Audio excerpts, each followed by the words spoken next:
Hello! Alors, nouvelle journée, nouveau défi. Aujourd'hui, on s'y attaque. Pour de bon. Alors, le tableau est assez simple. On a... Je vais m'assurer que c'est éteint d'abord. Oui, c'est bon, c'est éteint. Ici, terre, neutre, phase, d'EDF.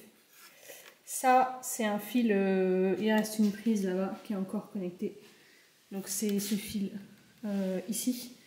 Ce que je vais faire, c'est que je vais le couper et je vais le réutiliser pour faire mes branchements.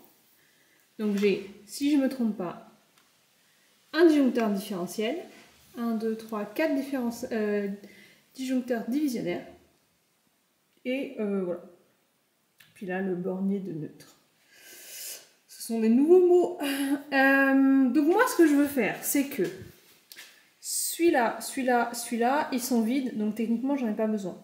Celui-ci, il est justement encore utilisé pour la prise, donc je n'en ai plus besoin non plus. Donc l'idée, ça va être d'en dégager deux, c'est des C16, non, c'est 3 C16 et un C10. Donc le C10, il dégage, un C16, il dégage, et je vais garder les deux derniers C16 pour mettre des prises modulaires, puisque c'est ça dont j'aurai besoin principalement, c'est avoir des prises. Donc c'est ça, ça se met comme ça, ici là, hop, bon, ça se clipse, ça se fait clipser, ça se met ici, et donc le but ça va être de faire des connexions pour avoir deux prises ici qui fonctionnent. Je vais les mettre sur deux disjoncteurs différents. Pourquoi? Parce que j'ai envie. Bah neutre, ça doit être noir. Ah, ça marche. Est-ce qu'il voit? Là, on a du 230. Ok. Donc ça paraît logique. Et maintenant j'éteins.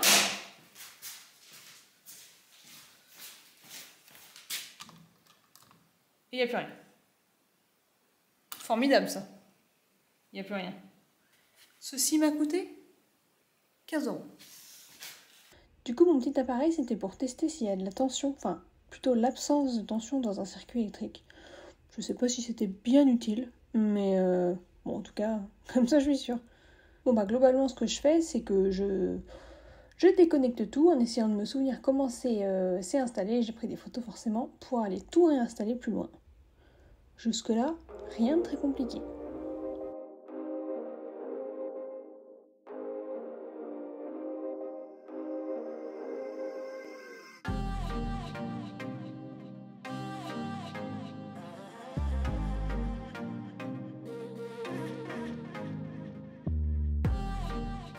Là, c'est plus pratique, parce que c'est à hauteur de main, tendu main plutôt. Là, c'est un peu plus chiant, mais ça me paraît peut-être un peu plus sécurisé. Donc, je vais faire ça, je pense que je vais le mettre là-haut. Donc, j'avais vu sur internet qu'il faut respecter 60 cm d'un point d'eau. Donc là, on est un peu plus de 60 cm. Et puis, je gratte un peu la peinture parce qu'elle s'écaille et j'ai pas envie que ça tombe dans mon tableau. Bon, clairement, je sais pas si c'était nécessaire, mais au moins c'est fait. Et j'ai l'esprit tranquille.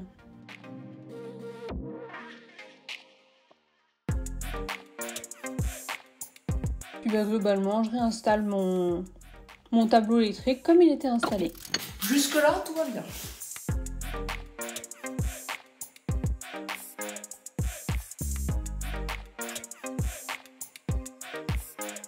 Oh non, j'ai cassé mon forêt. Voilà, ça c'est fait. Super. Bah écoutez, il y aura 3 trucs, hein, et puis voilà. Hein. Il y aura 3 vis.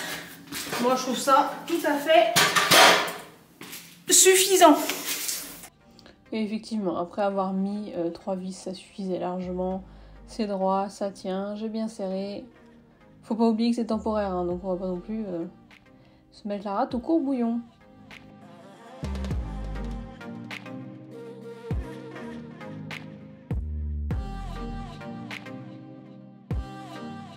J'ai juste connecté pour l'instant la terre. Si mon câble il est dans l'eau, on va s'en sortir.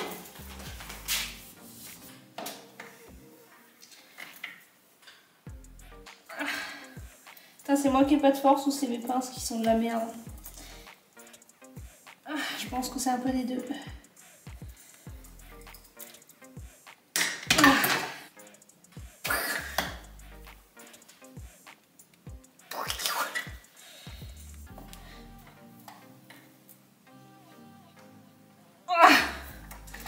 Impossible. Impossible ni pour français.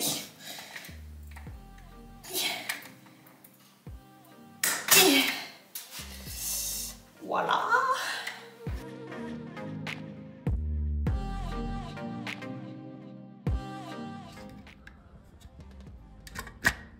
Ok. La phase ici. Voilà.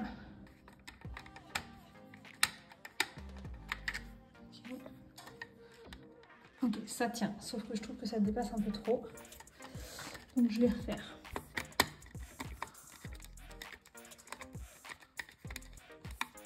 Pas grand chose, hein. Je tiens.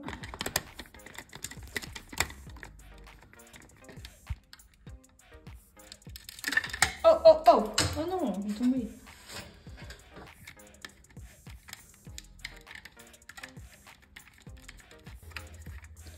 Fait une belle courbe, ils disent sur internet. Voilà, juste piquer dedans et c'est bon. Ok, et maintenant je vais refaire la même chose. En partant de celui-ci et en arrivant à celui-ci.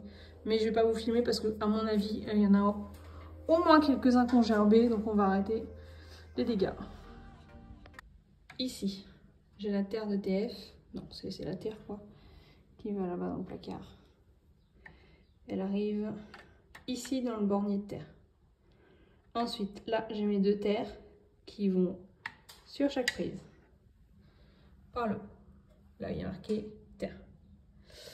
Ensuite, j'ai mon différentiel avec mes deux divisionnaires.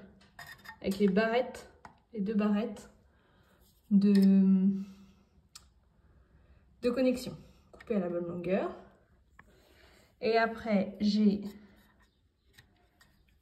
le neutre et la phase qui rentrent dans le différentiel. Et après, pour chaque divisionnaire, j'ai un neutre à gauche, une phase à droite, et qui vont dans chaque prise, chaque fois le bleu et le rouge. Enfin, le bleu à droite, le rouge à gauche. Donc pour moi, c'est terminé. Je relance ici, là-haut. Je précise ici que mon fil n'est probablement pas assez enfoncé dans la borne, qu'il est un petit peu trop dénudé. Donc voilà, pour être tout à fait safe, il faudrait que je reprenne ce point-là incessamment sous peu.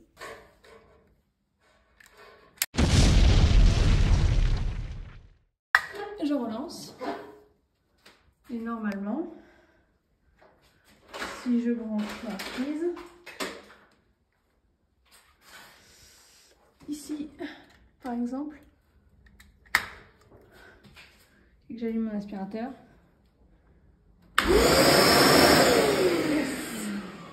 Ouais! Bon, voilà ce que ça donne. J'ai remis le couvercle. En fait, pour tout vous avouer, on est quelques semaines plus tard. Je vais pas vous prendre la vidéo de trop loin parce que je veux pas vous spoiler, mais il y a quelques trucs qui ont changé, pas mal même. Donc voilà, j'avais remis le couvercle. Si j'avais pu faire les choses autrement, j'aurais peut-être fait arriver les fils ici par en bas. Parce que du coup, bah, là forcément, j'ai créé une petite ouverture sur le tableau. Et quand il y a de la poussière, bah, la poussière, elle tombe dessus. Est-ce que je peux essayer de vous montrer? Est-ce que vous voyez? Je sais pas, je suis trop petite. Bref, j'ai fait une petite ouverture. Mais voilà, on est quelques semaines plus tard et globalement, il n'y a pas eu de souci particulier. On va pouvoir continuer la démolition des murs.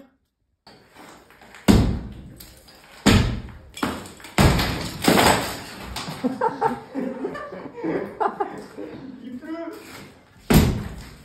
Te gêne pas mon plafond.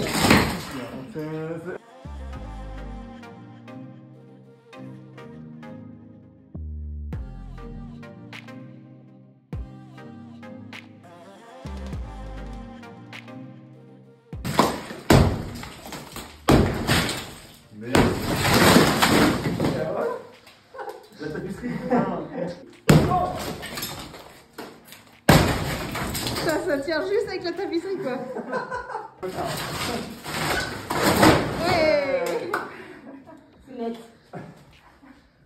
Oh, c'est lumineux. C'est des minouches.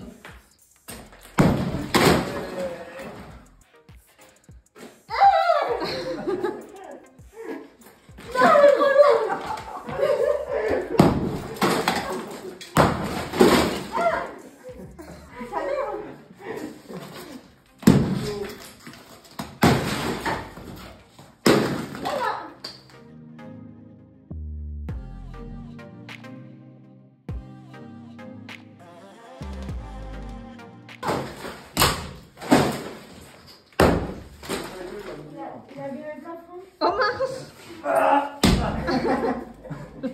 Dans la bu.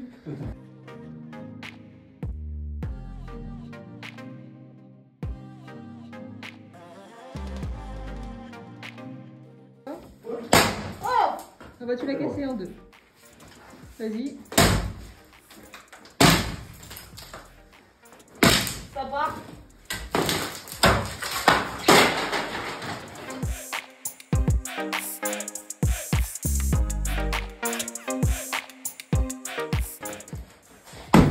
Voilà. Mon problème, c'était pas.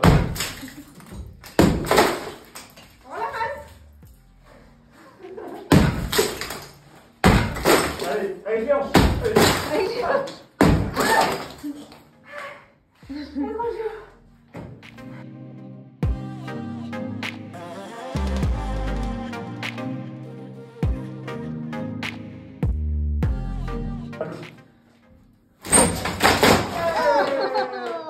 Bah du coup il reste au-dessus de la porte, ça va? Et au-dessus de toi. Et au-dessus de moi. Vas-y.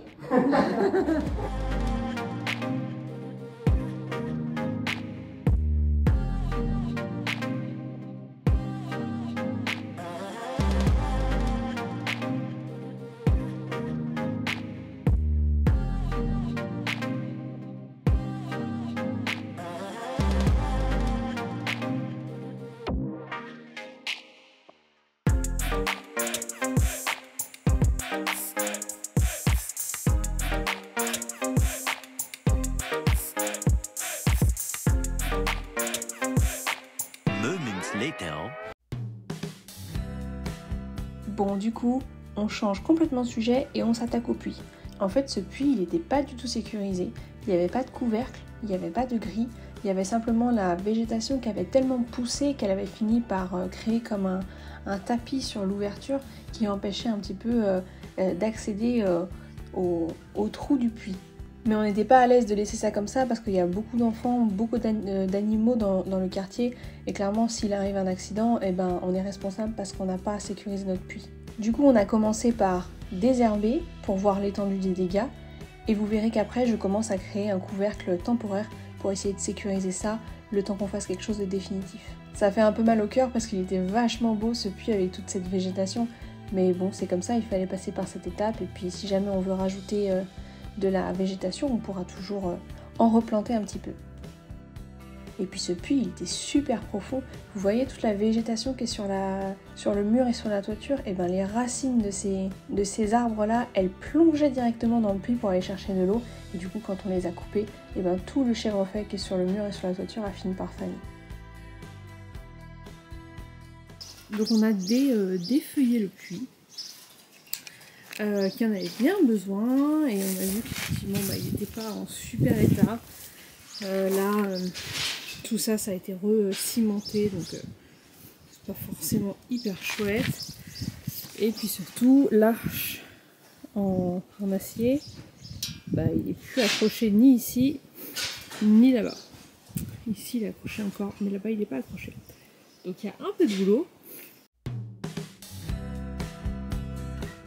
Comme je le disais un petit peu plus tôt, maintenant que le puits a été dépouillé, on va dire, on va pouvoir lui refaire un petit couvercle. Donc c'est ce que je m'apprête à faire maintenant. Je commence par nettoyer un petit peu. Il restait des restes de structures en fer forgé qui étaient scellés dans le ciment. Donc j'ai essayé d'enlever ça parce que c'est clairement rouillé jusqu'à l'os, ça part en miettes. Donc j'essayais un peu de tirer dessus, puis au final, on a besoin de sortir la meuleuse parce que le cœur est encore bien solide. Et puis après, je viens avec mes petites planches, et puis je fais mes mesures, je découpe mes planches, je vais faire une espèce de plaque faite de planches. Je réutilise les planches qu'il y avait au plafond de l'étage, le lambris, qu'on n'avait pas encore jeté, donc quitte à, au lieu d'aller racheter du bois, je réutilise ce qu'on a déjà. C'est clairement pas adapté pour être dehors, et effectivement ça a un peu gondolé depuis, mais bon, ça fera l'affaire pour l'instant.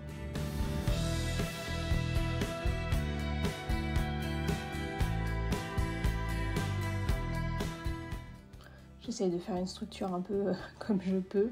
J'ai pas particulièrement de notion d'ingénierie ou d'architecture, mais bon, ça a tenu. J'ai mis des renforts des deux côtés. Et puis là, je suis en train de mesurer la taille des planches, comme je vous dis, pour la deuxième épaisseur. Une deuxième épaisseur de planche qui ira dans le sens inverse de la première. Et puis on visse, et puis voilà.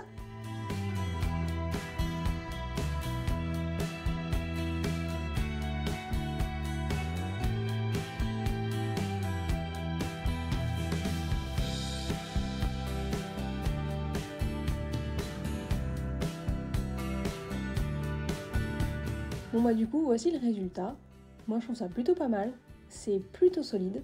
Alors c'est sûr que les planches ont un peu gondolé avec l'humidité, mais ça n'enlève rien à la structure. Un petit peu hostile, mais c'est pas grave.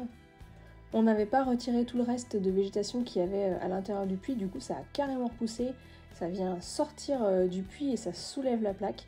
Donc voilà, à contrôler comment ça se passe dans les prochaines semaines. Dans tous les cas, merci d'avoir regardé cette vidéo jusqu'à la fin. N'hésitez pas à mettre un petit like si jamais elle vous a plu et à vous abonner pour suivre la suite de nos aventures. Et puis je vous dis à la semaine prochaine. Salut!